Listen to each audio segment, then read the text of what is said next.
কখনো এরকম অদ্ভুত মানুষকে দেখলে কখনো তার দিকে নজর ফেরাবেন না, না হলে ভয়ঙ্কর বিপদে পড়বেন। এই গল্পটি আপনাদের এত ভালো লাগবে যে প্রথম থেকে শেষ পর্যন্ত আপনাদেরকে বোরিং ফিল করাবে না।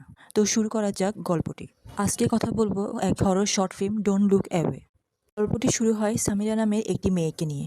সে ঘুরতে যাওয়ার জন্য তৈরি হচ্ছিল। তারা এক ভাই এক বোন।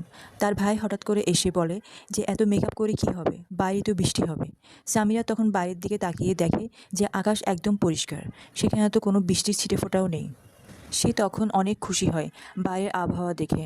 তখন সে জানলা বন্ধ করতেই যাবে, তখন সে খেয়াল করে একটি লোক একদম ফিটফাট হয়ে, কিন্তু মুখের মধ্যে কাপড় মোড়ানো আর শিকল বাঁধা, মনে হচ্ছে যেন তার দিকেই তাকিয়ে আছে। সামিরার অনেক ভয় পেয়ে যায়, তার ভিতরে একটা অন্য ধরনের অনুভূতি জেগে ওঠে। তার অনেক খারাপ লাগে। হঠাৎ তার বাবা ফোন করলে তার বাবা তখন তাকে বলল যে তার আজকে একটু দেরি হবে। সামিরা তখন তার বাবাকে বলল যে বাইরে একটা অদ্ভুতভাবে লোক দাঁড়িয়ে আছে। তখন তোর বাবা আতঙ্কিত হয়ে বলল যে তুমি একদম ওখান থেকে সরবে না, ওই লোকটার দিকে তাকিয়েই থাকো।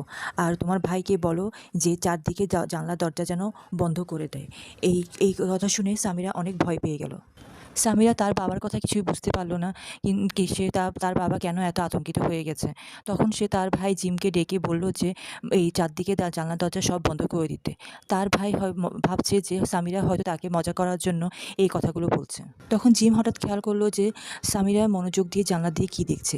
তখন সে কথা বলতে বলতে জানলার দিকে যখন আসলো, তখন সে অদ্ভুত লোকটাকে দেখতে পেল।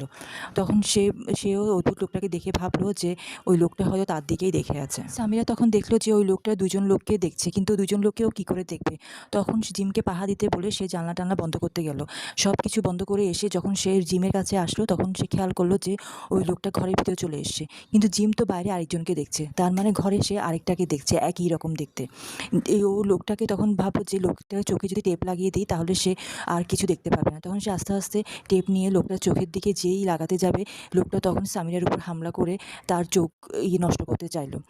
এই কথা বুঝতে পেরে জিম তখন পিছন দিকে দেখছে যে সামিরা অনেক বেশি ছটফট করছে।